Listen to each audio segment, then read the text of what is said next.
شیر اور خرگوش۔ ایک گھنے جنگل میں ایک شیر رہا کرتا تھا۔ وہ تمام جنگل کا بادشاہ تھا، لیکن وہ بادشاہ جیسے پیش نہیں آتا تھا۔ ہر دن بے رحمی سے جنگل کے جانوروں کو کھا جایا کرتا تھا۔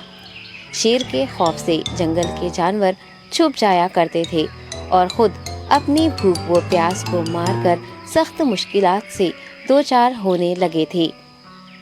اس طرح کچھ دن بعد جنگل کے تمام جانور ایک مقام پر جمع ہوئے اور شیر کے شر سے محفوظ رہنے کے لیے سب مل کر رائے مشورہ کرنے لگے۔ سب نے اپنی اپنی بات رکھی اور آخر میں ایک گیدڑ نے کہا، میرا خیال ہے کہ ہم روز شیر کے ہاتھوں مرنے کے بجائے ہم خود ایک بار شیر کے پاس چلے جائیں۔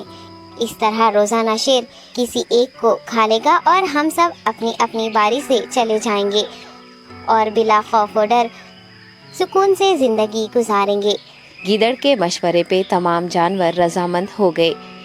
ایک بندر نے کہا، ٹھیک ہے، تمہاری بات بالکل درست ہے۔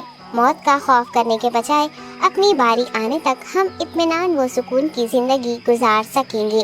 جانوروں کی بات چیت مکمل ہونے کے بعد خود گیدڑ نے شیر کے پاس جا کر یہ ساری بات بتائی۔ گیدڑ کی باتیں سننے کے بعد شیر نے کہا، میں بادشاہ ہوں، اس لیے تم سب کی بات مان رہا ہوں، لیکن ایک بات غور سے سن لو۔ اگر کسی دن مجھے جانور ملنے میں تاخیر ہو جائے تو میں خاموش نہیں بیٹھوں گا اور دوبارہ تم سب پر حملہ کرنا شروع کروں گا۔ شیر نے بڑے غصے سے یہ سب کہا۔ شیر کی باتیں سن کر گیدڑ نے سر ہلاتے ہوئے حامی بھر دی اور وہاں سے چلا گیا۔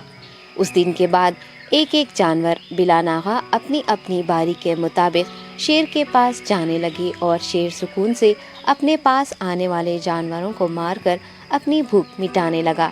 یہ معاملہ ایسے ہی چل رہا تھا اور ایک دن شیر کے پاس جانے کی باری ایک خرگوش کی آئی۔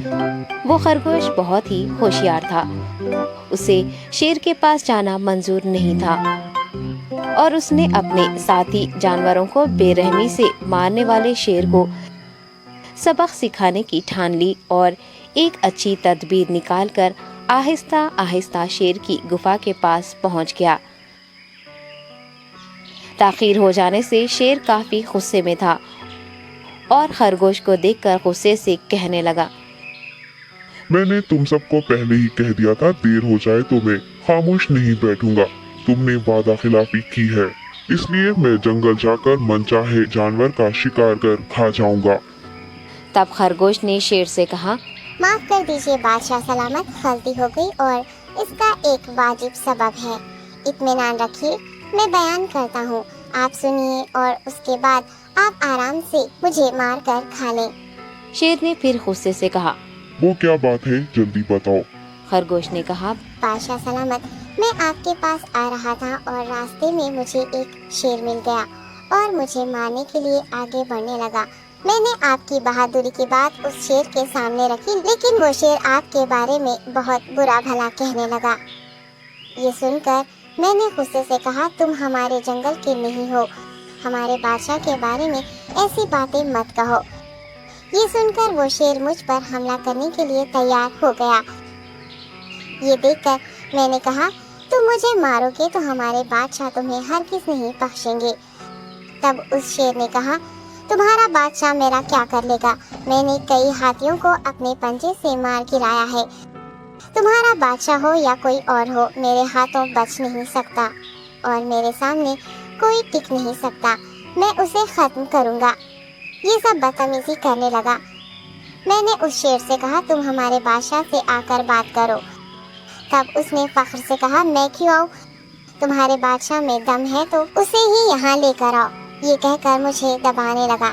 بادشاہ سلامت، اسی لیے آنے میں تاخیر ہو گئی۔